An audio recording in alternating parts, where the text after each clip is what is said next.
Welcome dear students. Now let us learn about tympanic membrane. As I have told, the external ear consists of three parts: auricle or pinna, external auditory canal and tympanic membrane. So in this video, let us learn about the anatomy of tympanic membrane.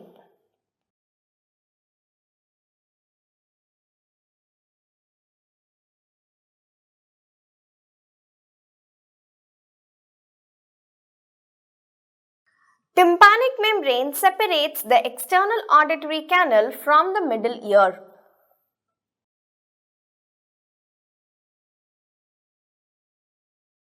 It separates external auditory canal from middle ear. It is 9 to 10 millimeters tall, 8 to 9 millimeters wide and 0.1 mm thick. So we understand that it is not exactly a circle, it is an oval shaped structure that is very thin, 0.1 millimeters thick. And a normal tympanic membrane is mobile. When we test it with a pneumatic otoscope or with a Siegel's speculum, we see that the tympanic membrane is moving. So it is a mobile structure. Actually, the vibrations of the tympanic membrane itself carry the sound waves. And the tympanic membrane is obliquely placed.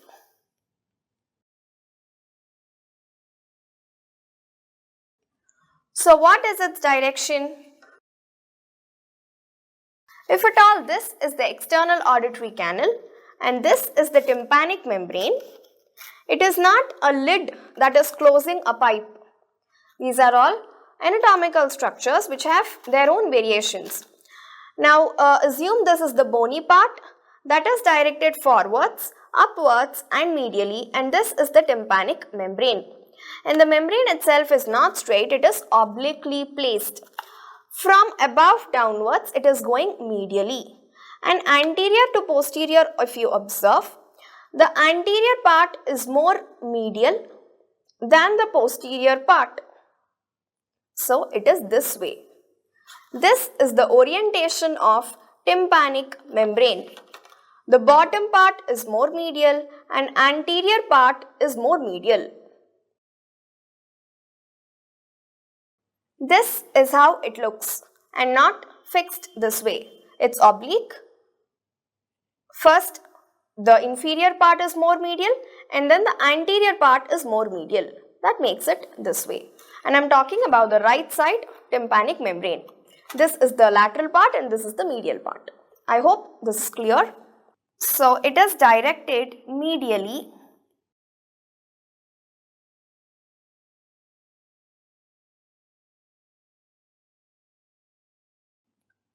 from top to bottom and also from anterior to posterior. The anterior part and the superior part are more medial. Next, the tympanic membrane consists of a connective tissue core, and this connective tissue core is lined by mucous membrane on the medial side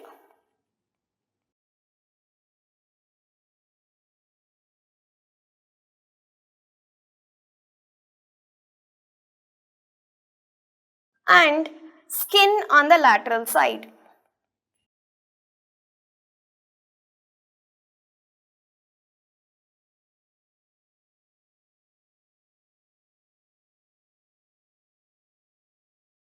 Around the periphery of tympanic membrane, there is a fibrocartilaginous ring called as annulus tympanicus, and this annulus tympanicus attaches the tympanic membrane to the temporal bone. Tympanic part of temporal bone. Temporal bone has many parts. such as the petrous part, squamous part, tympanic part. So tympanic part is the part of temporal bone where tympanic membrane is attached. And how is it attached? By a fibrocartilaginous ring called annulus tympanicus.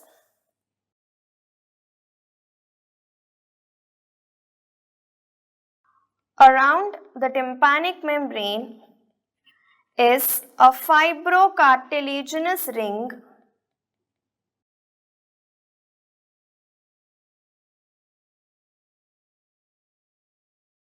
called annulus tympanicus.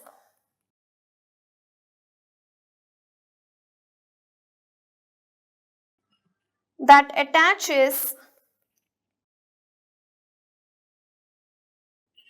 tympanic membrane to the temporal bone, to the tympanic part of temporal bone.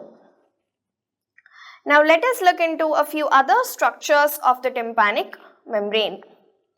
This is an image of the tympanic membrane. As you can see, there are two images I have put. I will further explain why.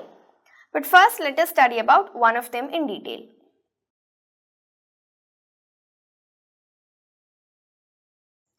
I shall label the parts. At the center of the tympanic membrane, it is concave. There is a concavity in the center, and that concavity is produced due to the attachment of the lower end of the handle of malleus bone. In the middle ear, there are three bones called as malleus, incus and stapes respectively, arranged in that order, and malleus is attached to the tympanic membrane. And this malleus bone has a handle, and the lowermost part of this handle produces a concavity in the tympanic membrane. So the tympanic membrane is not exactly like this. It is like a drum that is being pulled inside at the middle. So this is called as umbo. What exactly is umbo?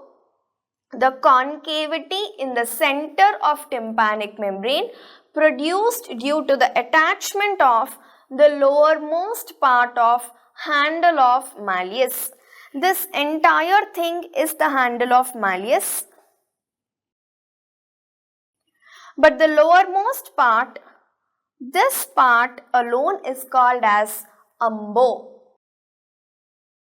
Next, above the umbo, as I have told, this is the handle of malleus.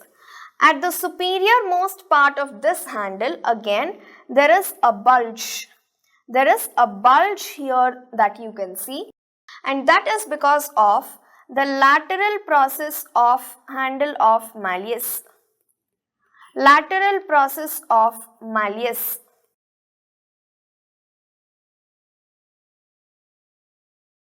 Now the lateral process of malleus is important because extending from this lateral process, there are two folds that you can see.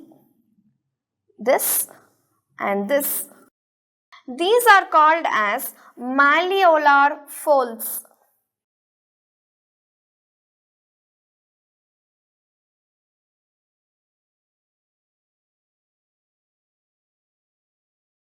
They are called malleolar folds, and two of them are there.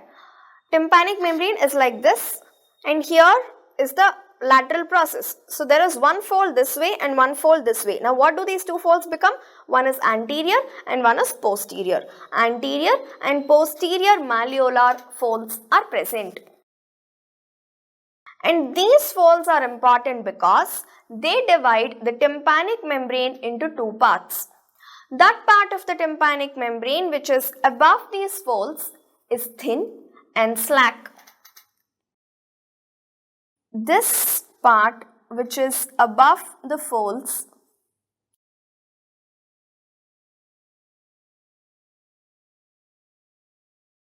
this part highlighted in blue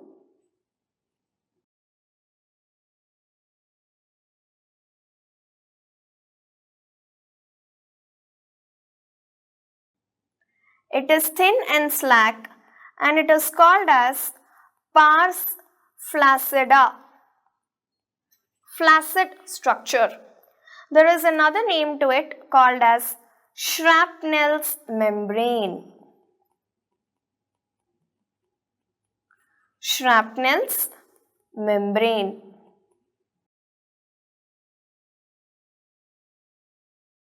And the rest of the tympanic membrane, it is thick and taut. It is called as pars tensa. All this part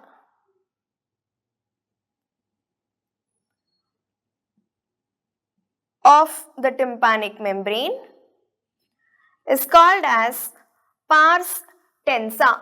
It is thick and taut.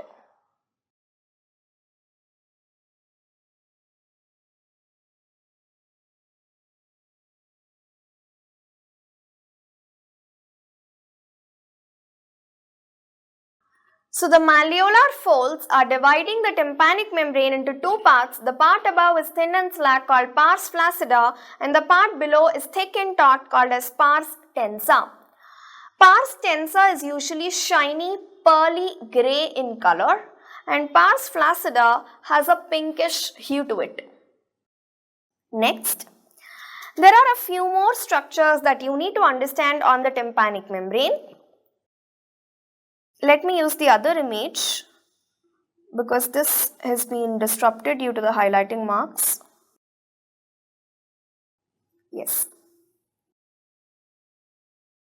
I hope you can appreciate a structure here that is extending from the umbo all the way down. This whitish structure here, this is called as cone of light.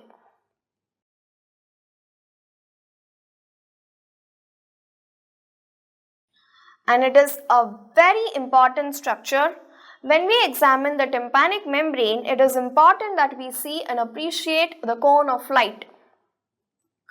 Cone of light indirectly gives you a hint about the entire nature of tympanic membrane, because in most of the disorders of tympanic membrane, the cone of light is the first structure to get disrupted.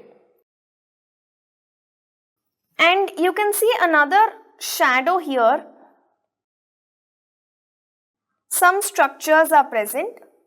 They are actually present inside the middle ear, but because of the thin nature of tympanic membrane, we can see them as shadows.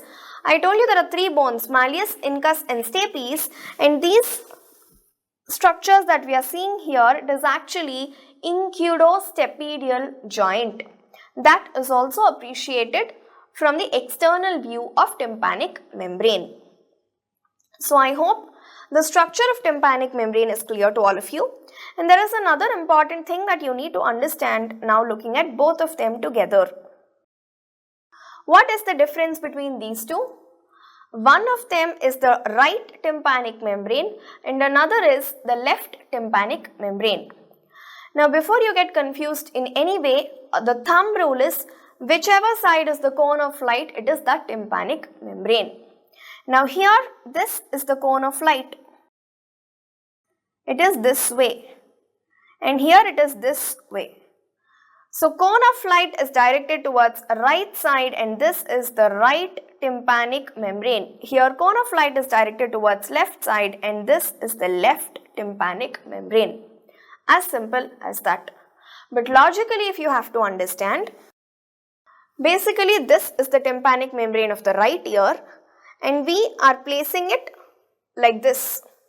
So this is the anterior part, this is the posterior part, and tympanic membrane is directed anteriorly like this. So when we put it this way on the floor, right side is the cone of light. And similarly all other structures. And the left tympanic membrane is like this, cone of light is this way, and when we put it like this, you can see it on the left side. It might appear a bit confusing, but if you can make out what is the anterior aspect and what is the posterior aspect even in this diagram, it is very easy to understand. In case you do not remember any of this in the exam, blind thumb rule, cone of light, direction of tympanic membrane, side of tympanic membrane. cone of light is around 4 o'clock, 5 o'clock to 6 o'clock position. Somewhere between 4 o'clock to 6 o'clock it is right side, and if it is somewhere between 6 o'clock to 9 o'clock position of the clock, it is left side. Now if the tympanic membrane is not seen, if the cone of light is not seen in the picture, then how to decide? Incudostapedial joint is on the opposite side of the cone of light. For right tympanic membrane, incudostapedial joint is on the left side. This is on the left side. And for the left tympanic membrane, incudostapedial joint is on the right side. This is how you can identify which side of the tympanic membrane it is. So I hope the anatomy of tympanic membrane is very clear. Next, move on to the next steps.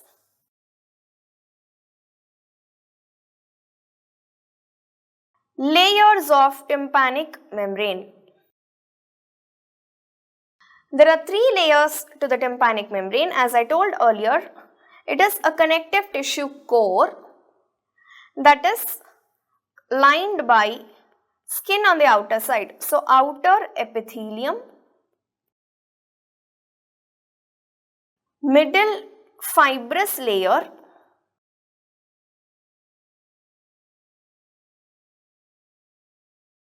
and inner mucosa. These are the 3 layers of tympanic membrane. Now the middle fibrous layer has 3 different types of fibers, and they are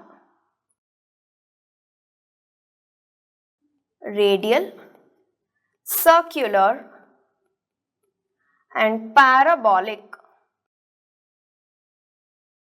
So how does it look? The radial fibers are this way, circular fibers are this way, and parabolic fibers extend in between like this. This is roughly a figure of how the fibers are oriented. The fibrous layer is organized and present in various fibers only in pars tensa. In pars flaccida, the fibrous layer is not organized into these fibers, into these 3 different type of fibers. It is very thin. And another important point about fibrous layer is that if at all any injury happens to the tympanic membrane, a perforation happens, and if it heals again, the outer epithelial layer and inner mucosal layer regenerate, but the fibrous layer does not regenerate. So the full strength of tympanic membrane is never restored in case of a perforation, even if it heals, because the fibrous layer is not regenerated. This is about the anatomy of tympanic membrane. And there is one final structure, a final point that we need to understand, and that is nerve supply.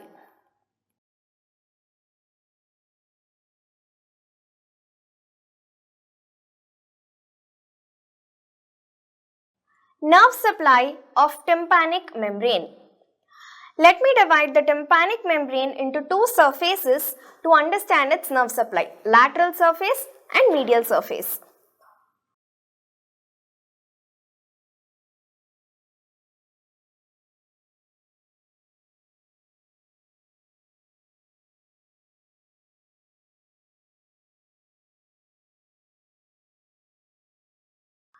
Lateral surface, again I can divide it into anterior half and posterior half. Before I talk about the nerve supply of these parts, a quick recap about the nerve supply of external auditory canal. This helps in a better understanding. So external auditory canal is also divided into anterior and posterior parts.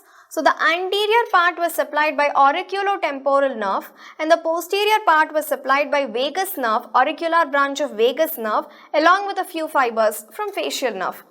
And the same structures continue on to the tympanic membrane. The anterior half of tympanic membrane is supplied by auriculotemporal nerve, which is a branch of mandibular division of trigeminal nerve. And the posterior half of the lateral surface is supplied by auricular branch of vagus nerve. And this auricular branch of vagus nerve is also called as Arnold's nerve. The medial surface is supplied by tympanic branch of glossopharyngeal nerve.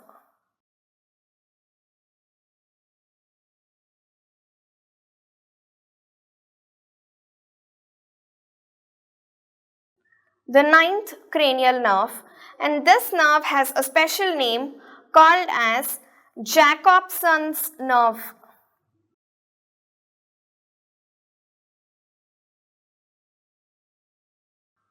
Now please have a way how to remember Arnold's nerve and Jacobson's nerve. Now they may appear as two distinct entities, but later on there is a chance of confusion. So glossopharyngeal nerve branches Jacobson's nerve. G is pronounced with the sound J, and Jacobson's nerve is also with the sound J. We have another similar mnemonic that we have made to remember the deficiencies in auricle. If you remember that, please post it in the comment. So glossopharyngeal nerve, Jacobson's nerve, and the other one is automatically Arnold's nerve, which is a branch of vagus nerve. So this is about the nerve supply of tympanic membrane. Let me summarize all the nerve supplies for you in one place.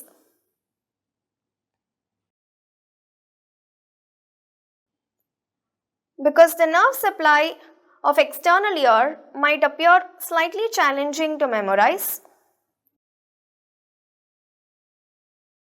So I have a beautiful picture depicting all of them for you in one single frame. Now in the external ear, first about the pinna. The starting part of the pinna is supplied by auriculotemporal nerve. And how did we remember this? The entire face sensory supply is by trigeminal nerve, and auriculotemporal nerve, the name itself is saying auricle and temporal part. So a part of the face also, and it is a branch of trigeminal nerve. So the part in close contact with the face, the starting part is supplied by auriculotemporal nerve, which is a branch of trigeminal nerve. So this green color is auriculotemporal nerve. And this auriculotemporal nerve is continuing into the external auditory canal, and it is supplying the anterior wall and the roof. You can only see a strip-like part of that nerve because it's a cross section that we are seeing. So it supplies the anterior wall and the roof. And then in the tympanic membrane also, you cannot see it in this picture, but it supplies the anterior half of the lateral surface of the tympanic membrane. All these structures are supplied by auriculotemporal nerve. Next nerve that we have is exclusively for the pinna. It receives contributions from great auricular nerve. The greatest part of pinna, maximum part of pinna is actually supplied by this nerve, which is directly arising from the cervical plexus, C2 and C3. Another nerve that we have here is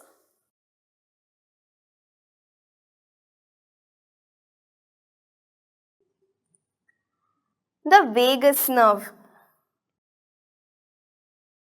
which is the 10th cranial nerve, auricular nerve of vagus, auricular branch of vagus nerve, called as Arnold's nerve.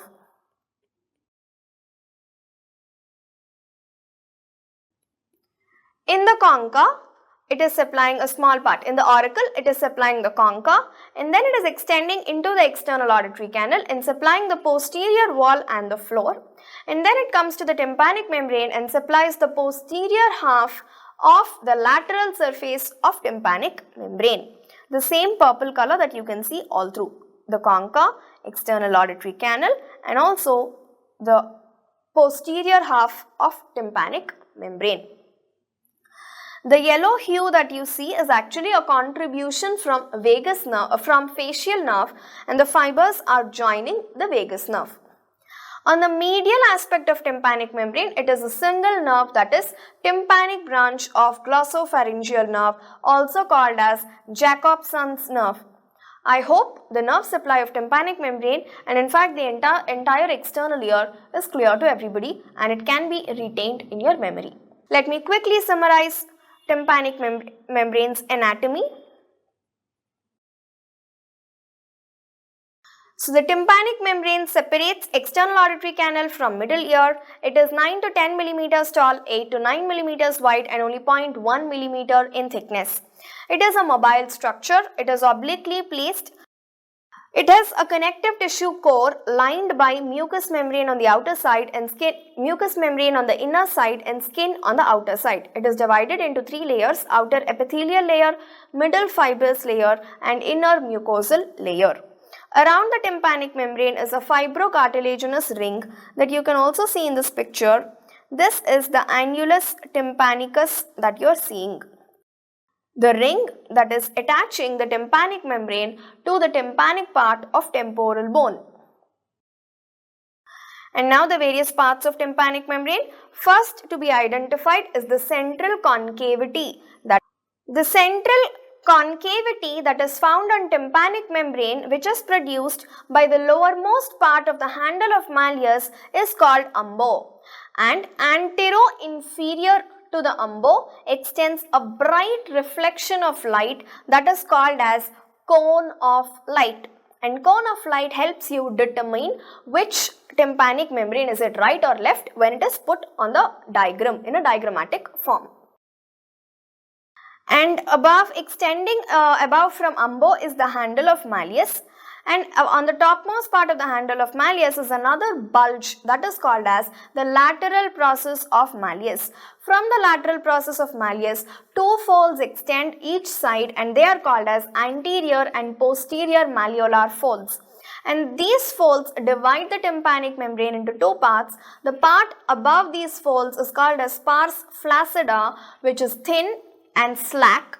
It is also called as Shrapnell's membrane, and the rest of the tympanic membrane is called pars tensa. It is thick and taut. Why is it thick? Because it contains a middle fibrous layer that is well organized by 3 types of fibers: radial fibers, circular fibers and parabolic fibers, and this type of fibrous arrangement is absent in pars flaccida. And pars tensa is pearly grey in color. Let me write that down. It is pearly grey in color and also thick and taut.